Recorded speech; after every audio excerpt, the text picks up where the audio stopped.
L'administration de la sécurité des réseaux d'information a déjoué 99,03% des 27 773 cyberattaques recensées en 6 mois.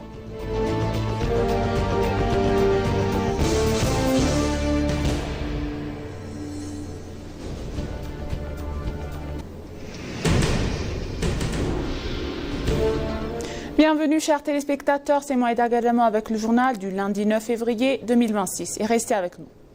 L'ambassadeur du Brésil en Éthiopie, Jandry Ferreiros dos Santos, a exprimé son admiration pour l'évolution rapide d'Addis Abeba à l'approche du sommet des chefs d'État et de gouvernement de l'Union africaine prévu cette semaine. Dans un entretien accordé avec l'ENA, l'ambassadeur a souligné les profondes transformations qu'a connues la capitale diplomatique de l'Afrique, appelée à l'accueil de nombreux dirigeants africains à l'occasion de ce rendez-vous continental majeur. Selon l'ambassadeur, l'Éthiopie ne se limite pas à son rôle de capitale diplomatique africaine. Elle constitue également un carrefour incontournable des grands enjeux mondiaux, qu'ils soient politiques, économiques ou climatiques. Il a rappelé que le pays accueillera la COP32 en 2027, illustrant ainsi sa place croissante sur la scène internationale. Alors que l'Éthiopie finalise les préparatifs pour recevoir des dizaines de chefs d'État et de gouvernement africains, Jandry Ferreiros dos Santos a estimé que le sommet offrira une opportunité unique aux dirigeants de constater de visu la transformation de la capitale.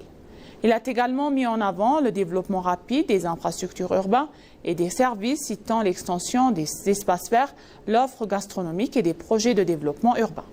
L'ambassadeur a enfin invité le secteur privé et les touristes à renforcer ces échanges en visitant l'Éthiopie, berceau de l'humanité, Addis Abeba, une métropole en pleine effervescence.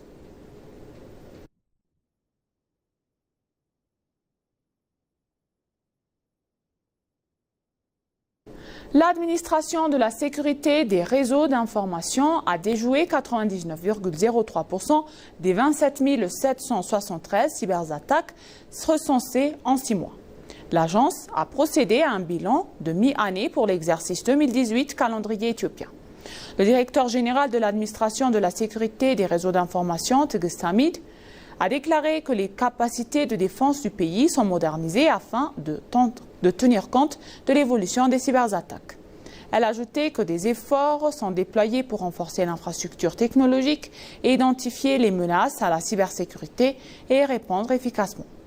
Elle a souligné que les activités qui constituent le fondement de la stratégie Éthiopie numérique 2030 ont été mises en œuvre et que les instituts gouvernementaux ont été dotés de technologies permanentes, de numériser leurs opérations et d'offrir des services plus performants. Elle a mentionné que des efforts sont déployés pour contrer les cyberattaques en Éthiopie. Il a déclaré que 99,03%, soit 27 505 des 27 763 cyberattaques lancées en 6 mois, ont été déjouées. Concernant l'analyse forensique numérique, l'administration a répondu à 245 et des 253 demandes d'enquête qui lui ont été soumises selon les données de l'INSA.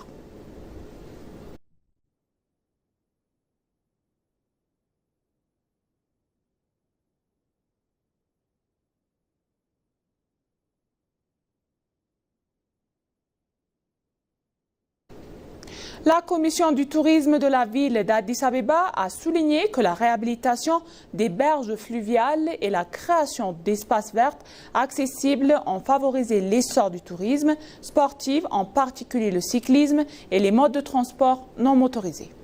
Cette dynamique a été mise en lumière lors d'un récent festival du vélo organisé au parc Arada sous le thème Le vélo Addis.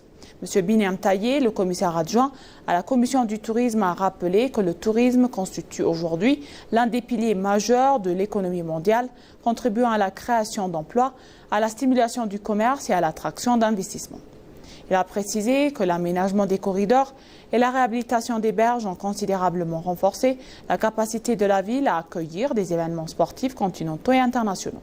De son côté, M. Asmeron Berhane, le directeur adjoint du bureau des transports de l'administration municipale, a indiqué que ces projets ont amélioré la mobilité urbaine tout en préservant l'environnement naturel, créant ainsi un cadre favorable à la pratique de vélo, à l'intégration durable des transports non motorisés. Les participants au festival ont également salué les retombées positives des initiatives. Salama Itendale, jeune participante, a estimé que l'événement illustre le potentiel croissant d'Addis Abeba dans le domaine du tourisme sportif, tandis qu'Alema Yeo Barasso a souligné que les nouveaux aménagements rendent le cyclisme plus accessible, agréable et bénéfique pour la santé.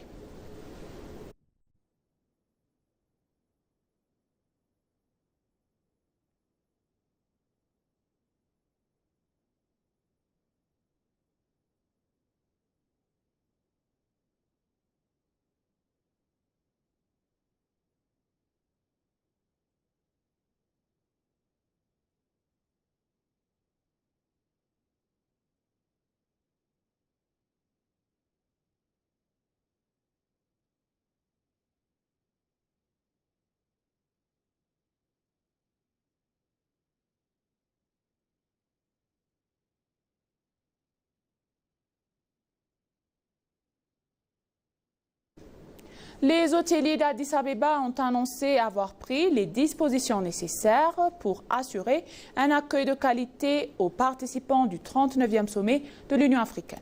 Les établissements hôteliers d'Addis Abeba ont annoncé avoir pris toutes les dispositions nécessaires pour assurer un accueil de qualité aux participants.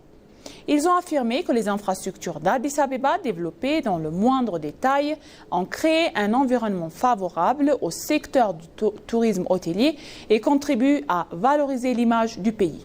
Lors du 39e sommet de l'Union africaine, l'hôtel a également annoncé être prêt à proposer un hébergement de qualité conforme aux attentes de participants.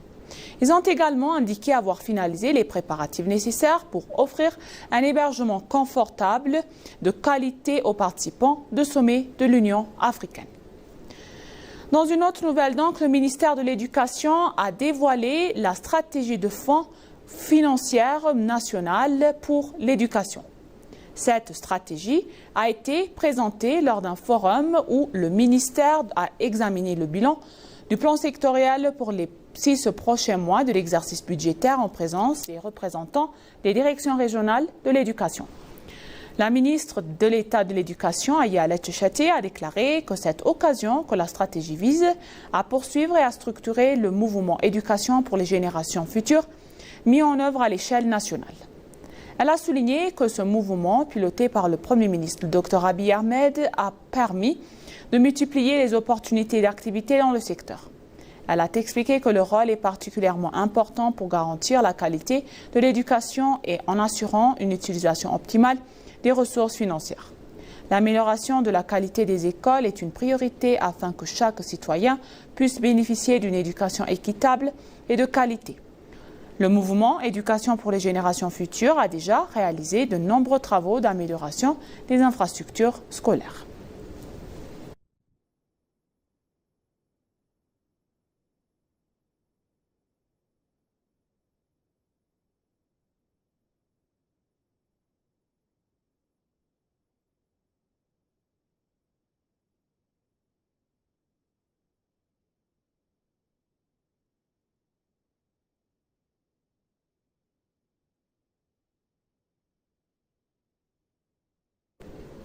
Le ministère de l'Eau et de l'Énergie a déclaré qu'une attention particulière est portée à la distribution équitable d'électricité aux citoyens vivant en zones rurales et urbaines dans tout le pays.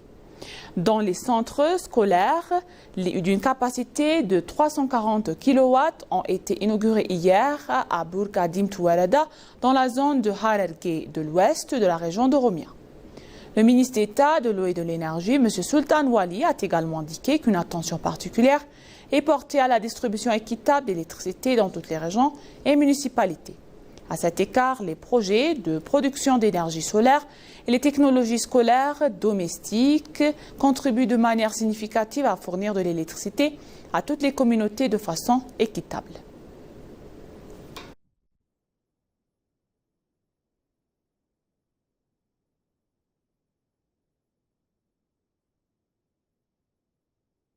La maire d'Addis Abeba, Adanet Chabebe, partage un repas avec les ouvriers participant aux travaux d'aménagement du corridor dans la capitale.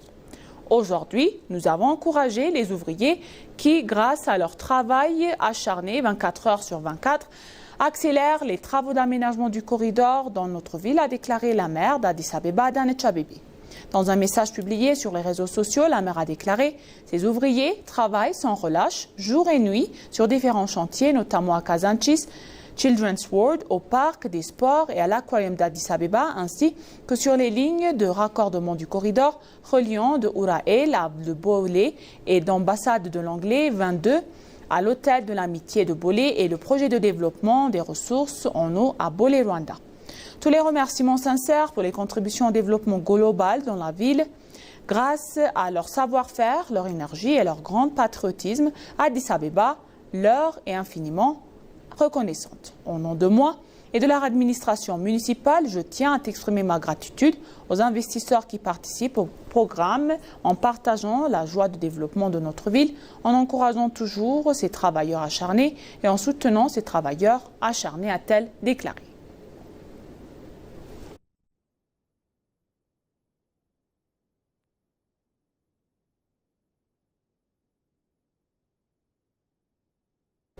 Et pour conclure le journal donc, la compétition nationale d'entraînement sportif pour la jeunesse placée sous le thème « Former les futurs athlètes pour le développement de notre sport » a débuté hier au stade de l'Université des sciences et technologies d'Adama. La ministre de la Culture et des Sports, Shawit Shankar, a réaffirmé que l'on accordait une grande importance au potentiel du sport pour le développement moral et la formation des futurs athlètes. Elle a indiqué que des efforts étaient déployés pour souligner le rôle du sport dans le développement national et les relations entre les citoyens. Shawit a précisé qu'au cours des 8 dernières années, 17 636 installations sportives avaient été construites dans le pays et utilisées pour développer la forme physique et mentale des jeunes.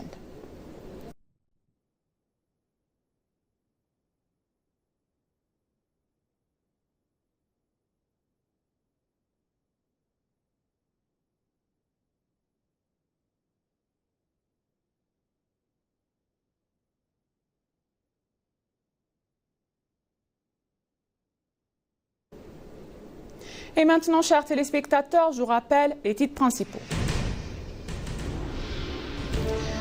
L'ambassadeur du Brésil en Éthiopie, Leandro Ferreira dos Santos, a exprimé son administration pour l'évolution rapide d'Addis Abeba à l'approche du sommet des chefs de l'État et du gouvernement de l'Union africaine prévu cette semaine.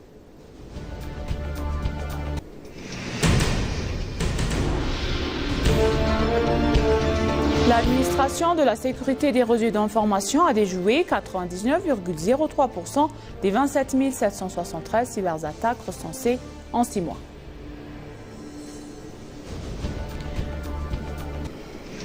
Merci chers téléspectateurs, ainsi s'achève le journal d'aujourd'hui. C'était Maïda Galama et je vous souhaite une bonne journée.